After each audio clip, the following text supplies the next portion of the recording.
Shalom, WJC family. You may be wondering, why am I looking a little different today? And that is because it is Purim. And so this is a Ted Lasso costume. The question, of course, is why are we dressing up for Purim in the first place? I mean, what does Ted Lasso have to do with Purim? What does costumes have to do with Purim? I mean, we all know we dress for Purim, but it's not one of the mitzvot in the Megillah, right? We're supposed to send gifts, mishloach manot, gift baskets to friends with at least 2 food items in them. Matanot le'evyonim, we're supposed to give tzedakah to the poor. We're supposed to have a Suda, a festive meal, later today, and of course hear the Megillah read in the evening and in the morning. So where does this costume thing come in? And a little bit of departure, since it's Purim and it's my recording day, I thought I would speak a little bit about it, because the whole idea of these costumes, whether it's Ted Lasso or Queen Esther or Mordechai or whoever you might dress up as, is to send us a very important Purim message, which is, you are not as smart as you think you are. Right? We think we understand the world very, very well. But in fact, the lesson of Purim is the world is upside down and backwards and works in mysterious ways, and you don't always know from where good things or bad things are coming. We think we do.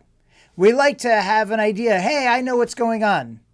But if we look at the world with a little humility, it's easy to see that there are things going on that we don't know. So the story of Purim is all about Esther and Mordechai, right? There's a king in Persia, Achashverosh, and he is seduced by his advisor Haman to make an edict of genocide against all the Jews in the vast empire of the Persians, which is described, at least in the Megillah, Megillat Esther, as stretching all the way from India to Ethiopia and everything in between. A huge amount of land, a terrible, terrible edict of genocide. Ultimately, we know through the hard work of Esther and Mordechai and a little bit of manipulation, the Jews are saved. So what's hidden in the Megillah? So, for example, you may think that Esther's name is probably true, a Persian name after the god Ashtarah, a Persian god, not a Jewish name. We know her Jewish name was Hadassah. Is there, just to show that how integrated we were, how into Persian society, how assimilated the Jews were. But we can also derive from that Esther sounds like nistar, the verb to be hidden, that things are hidden. This is a whole story about hiddenness.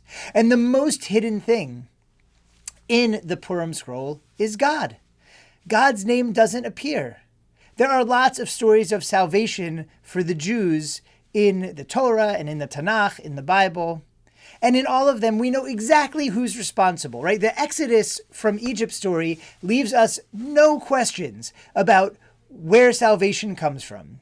It's God. It's all about God, getting God's name out there. It says it explicitly in the Torah so that the Jews will know where their salvation comes from, so that the peoples of the world, the nations of the world, will know where the Jews' salvation came from. It came from God. And we see this again and again. But now here in exile, here in Persia, the Jewish people, they don't have God's name directly connected. And so it seems like salvation comes from Mordechai. And it seems like salvation comes from Esther. And it seems like things are totally upside down and backwards and out of hand. A disjointed, often funny story of sort of what goes around, comes around, and fate. But in fact, we are meant to see that underneath all of that is God. In fact, the only explanation for a salvation like that is God. And it's a reminder that God is acting in the world every single day, but maybe hidden. Maybe we don't see it. And maybe that's okay. Maybe it's okay that salvation comes anonymously. As a matter of fact, the Baal Shem Tov, the great founder of Hasidic Judaism, he taught about the idea of dressing up on Purim. He said it was a mitzvah. So as far as the Best was concerned, it is a mitzvah to dress up on Purim. He says, why?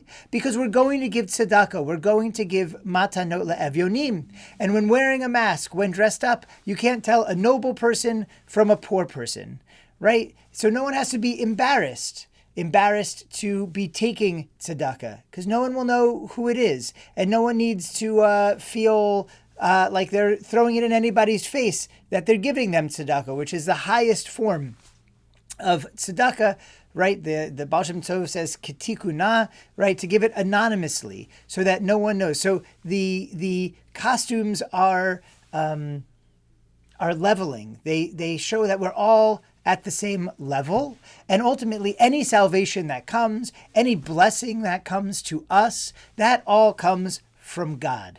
In fact, God might be the biggest character in the Megillah, considering God's name is never mentioned, because it's so topsy-turvy. There's so many coincidences that take place that ultimately the only way to make any sense of this fabulous story of Megillat Esther is to see that God was working behind the scenes all along.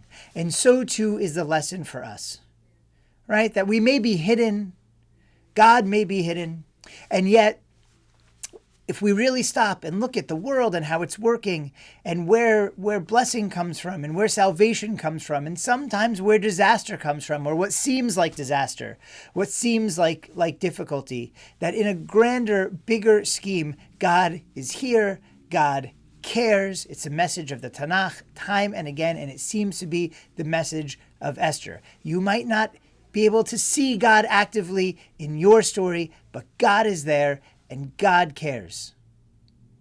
And so too, we put on costumes and we give tzedakah on this holiday because sometimes God needs our help as well to help bring that blessing into the world, to help bring that salvation to others. And so I hope, I know that Purim, if you see this on Friday, Purim was yesterday. It's not too late to give matanot le'evyonim. There is so much need in the world. I encourage you, you can donate to our project, Ezra Drive, to bring Passover food to seniors on the Lower East Side who otherwise might not have matzah and might not have wine and the other essentials for making a Passover Seder. Obviously, there's so much need in Ukraine now. There is still need in Afghanistan and refugees right here in America coming from Afghanistan, and not to mention the need in Ukraine. 3 million refugees, last I heard, from there. It's our time to represent God in the world. It's our time to do our part, and I hope that that will be simchadik. That will bring the joy of this holiday, not only for us, but for all others. I wish you a Chag Sameach, a happy Purim, or if you're watching this a day later, I hope you had a happy Purim, and Shabbat Shalom.